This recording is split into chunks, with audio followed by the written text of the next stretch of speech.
వాస్తవము క్లియర్గా దక్షిణాది పైన దాడి జరుగుతోంది కదా. రేవంత్ చెప్పింది 100% నిజం. ఎందుకు మీకు దట్ ఇస్ అ ఫ్యాక్ట్ కదా. ఇప్పుడు డీలిమిటేషన్ ఉంది. డీలిమిటేషన్లో దక్షిణాది పైన దాడి జరుగుతుందా లేదా సింపుల్ గణాంకాలు చెప్తాను. మీకు 543 సీట్లు ఇలాగే ఉండి 1971 సెన్సస్ ఆధారంగా ఇప్పుడున్న సీట్లు డిసైడ్ అయినాయి.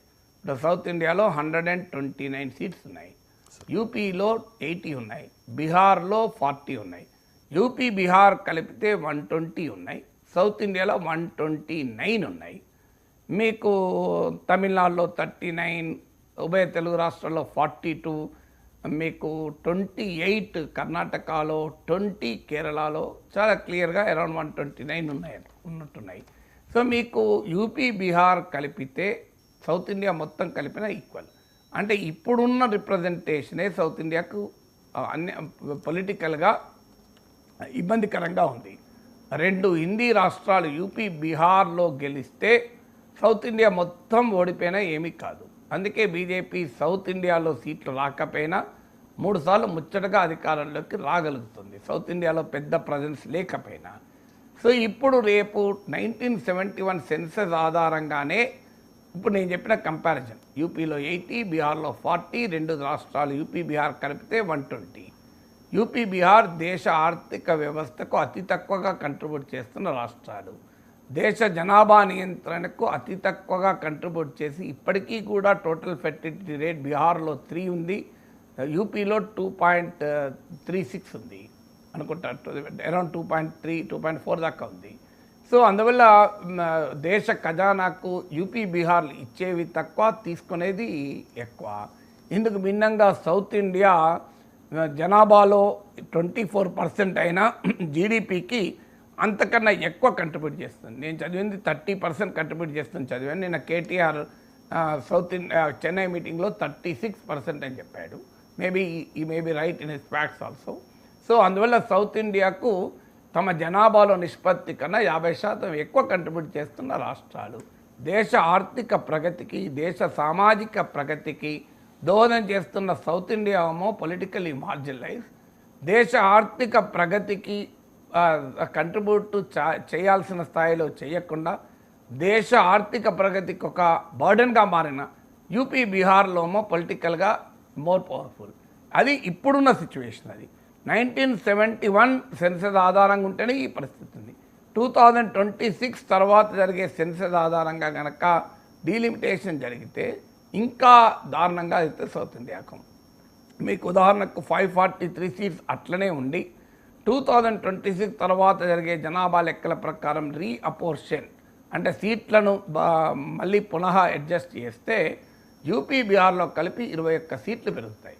అంటే 81 + 20 80, 20, 120 + 11 131 అవుతాయి. మీకు సౌత్ ఇండియాలో ఉన్న 129 సీట్స్ కాస్త తగ్గిపోతాయి. తమిళనాడులో 8 తగ్గుతాయి, కేరళలో 8 తగ్గుతాయి, కర్ణాటకలో 2 తగ్గుతాయి, ఆంధ్రప్రదేశ్లో 8 తగ్గుతాయి. ఇలా దాదాపు 100 చాలా తగ్గిపోతాయి. మీరు చూడండి, అప్పుడు సౌత్ ఇండియా పైన దాడి కాదా ఇది? దీన్ని ఏమంటారు దాడి కాకపోతే? లేదు ఇక వేరే ఏమన్నంటారా? పోనీ సీట్లు పెంచితే అది కూడా చెప్తాను. 848 సీట్లు పెంచారనుకోండి, అప్పుడేమవుతుంది? 129 సౌత్ ఇండియన్ సీట్స్కి ఇంకో 40 సీట్లు పెరుగుతాయి అదనంగా. కానీ యూపీ బీహార్కి ఎంత పెరుగుతాయో చెప్తాను. నేను మొత్తం హిందీ స్టేట్స్ కూడా చెప్పడం లేదు. యూపీ 80 సీట్స్ కాస్త 143 సీట్స్ అవుతాయి. మీకు బీహార్ కాస్త 40/79 అవుతాయి. అంటే మీకు హిందీ రాష్ట్రాలు కలిపితేనే 324 సీట్స్ అవుతాయి. 150 సీట్లు పెరుగుతాయి హిందీ రాష్ట్రాల్లో. సౌత్ ఇండియాలో 40 సీట్లే పెరుగుతాయి. హిందీ రాష్ట్రాలు బీహార్, మధ్యప్రదేశ్, రాజస్థాన్, ఉత్తరప్రదేశ్ కలిపితే 150 సీట్లు పెరుగుతాయి. 150 సీట్లు అక్కడ పెరిగితే 40 సీట్లు ఈడ పెరిగితే 3.5 టైమ్స్ 3 to 4 టైమ్స్ ఎక్కువ. మరి సౌత్ ఇండియా పైన దాడి కాదా? సో అందువల్ల డీలిమిటేషన్ చాలా క్లియర్గా సౌత్ ఇండియా పైన దాడి. డీలిమిటేషన్ ఒక్కటే కాదు, ఇదివరకు 1971 సెన్సస్ ఆధారంగానే ఫైనాన్షియల్ కమిషన్ డివల్యూషన్ ఉండే. ఎందుకంటే ఏ రాష్ట్రానికి ఎంత కేటాయించాలి అనేది హారిజంటల్ డివల్యూషన్ అంటారు. దాంట్లో రాష్ట్రాలకు నిధులు ఎంత కేటాయించాలి ఫైనాన్స్ కమిషన్ అన్నప్పుడు పాపులేషన్ అనేది ఒక క్రైటీరియా. సో 1971 సెన్సస్ ఆధారంగానే ఈ కేటాయింపులు జరిగేది.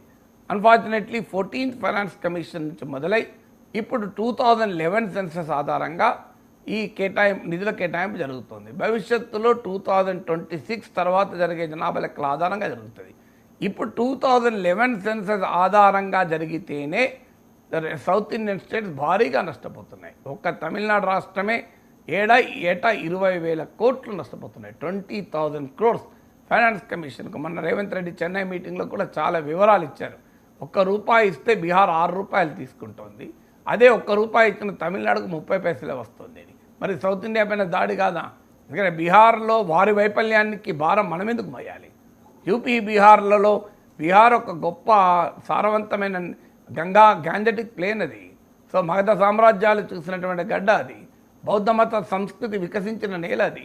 నలంద లాంటి విశ్వవిద్యాలయాలు పుట్టిన నేల ఇది. అదేమి అరుణాచల్ ప్రదేశ్ కాదు, జమ్మూ కాశ్మీర్ కాదు, మణిపూర్ కాదు. నైసర్గిక భౌగోళిక కారణాల వల్ల వెనుకబడితే మనం అర్థం చేసుకోవచ్చు. సో నైసర్గిక భౌగోళిక కారణాల వల్ల వెనుకబడితే అర్థం చేసుకోవచ్చు. ఇప్పుడు ఒక బిడ్డకు మానసిక స్థితి బాగా లేక చదువుకోలేడు అనుకోండి, మనం అర్థం చేసుకోవచ్చు.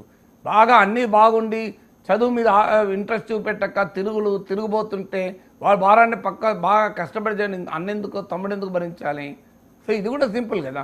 బీహార్ నిజంగానే నైసర్గికంగా నేను ఒప్పుకుంటూ ఇప్పుడు ఈశాన్య రాష్ట్రాలు ఉన్నాయి, అరుణాచల్ ప్రదేశ్ లాంటి రాష్ట్రం ఉంది, జమ్మూ కాశ్మీర్ లాంటి రాష్ట్రం బార్డర్ స్టేట్స్ ఉన్నాయి. వారికి వాళ్ళ తప్పు కాదు, అది నైసర్గిక భౌగోళిక కారణాల రీత్యా వాళ్ళకి ఇబ్బంది ఉంటుంది. కానీ మరి బీహార్కి ఏంటి? బీహార్ యూపీకి ఏం ప్రాబ్లం? బ్రహ్మాండంగా డెవలప్ కావడానికి స్కోప్ ఉండి కూడా రాజకీయ సంస్కృతి వల్ల, పాలనా సంస్కృతి వల్ల, ఇంకా కులములో మతంలో మౌఢ్యములో మునిగి తేలడం వల్ల చిన్న సమస్య కదా. బీహార్ ఎంత పాటలీపుత్రం మనం చిన్నప్పుడు చదువుకోలేదు, ఎంత గొప్ప రాజ్యాలు ఉన్నాయి.